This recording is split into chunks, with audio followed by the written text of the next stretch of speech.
এক লাউ দিয়ে দুই প্রকারের সবজি বানাবো। লাউ ছিলকা দিয়ে, কুসা দিয়ে আর লাউ দিতে বানাবো ওই সবজি। এই লাউ যে কুটতেছে, কুটিয়ে দিয়ে টিয়ে রেখে দিছে। এইবারে ছিলকায় যে কুটতেছি, কুসা কুটিয়ে এ भी ভালো করে ধোবো। ধুয়ে টিয়ে রাখিয়ে দিছি, যে ধোয়া হয়ে গেছে। এবার ভালো করে রেখে দিছি, রেখে এইবার লাউ কুটতেছি। লাউ কুটিয়ে এবার এই লাই সবজি বানাবো। গরম মশলা সিম্পল বানাও আর ভালো লাগে খাতে, মাল মশলা না দিয়ে, ভাতের সঙ্গে, সবজির সঙ্গে। এই যে পেঁয়াজটা কাটিয়ে নিচ্ছি, এই সিলকা বাজায় দেবো। এই যে তেল দিয়ে দিলাম, দিয়ে জিরে দিছি, জিরে দেব, জিরে দিছি। এই যে দিয়ে হয়ে গেছে, জিরে ফুটে গেছে ভালো করে। এবার লাউ দিয়ে দিছি। লাউর মধ্যে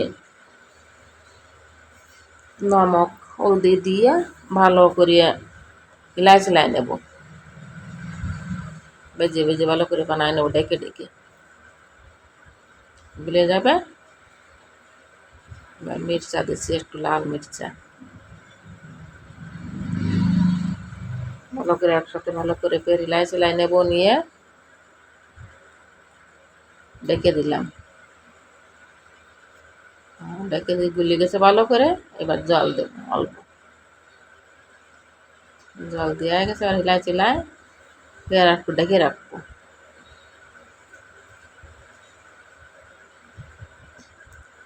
ডেকে রাখিছি, রাখার পরে এই যে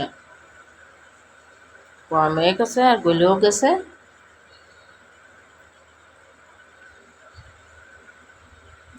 সিম্পল বানাইছি, এই দামটা ভালো লাগে খাতে। এই যে হয়ে গেছে, এবার নামাই দিছি। এবার এরপরে এই যে কত সুন্দর দেখাচ্ছে। এরপরে এবার সে খোসা বাঁচবো। খোসা তেল গরম হয়ে গেছে। এবার এর মধ্যে শস্য দিছি, শস্য দিছি। এবার পেঁয়াজ আর হারি মির্চা দেবো। শস্য দিয়ে পেঁয়াজ আর হারি মির্চা দিতে হবে। এই হালকা করে বাজ দিয়ে হবে।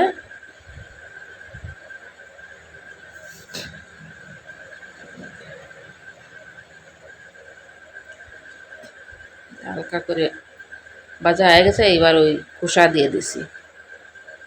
খোসা একটু কম ছিল বলে একটা আলু দিয়ে দিচ্ছি ছোটো। জালি খোসা বানালে ভালো লাগে। হ্যাঁ, নমক হলদি দিয়ে এবার হিলাই চিলাইয়ে ডেকে ডেকে বানাবো। এত জল টল কিছু পড়বে না, বেশ ডেকে বানাইতে হবে, বাজ দিয়ে হবে, তার জন্য কিন্তু জল পড়বে না। হ্যাঁ, যে ভালো করে হিলাই চিলাই নিয়ে নিয়ে এই যে বাজ দিছি।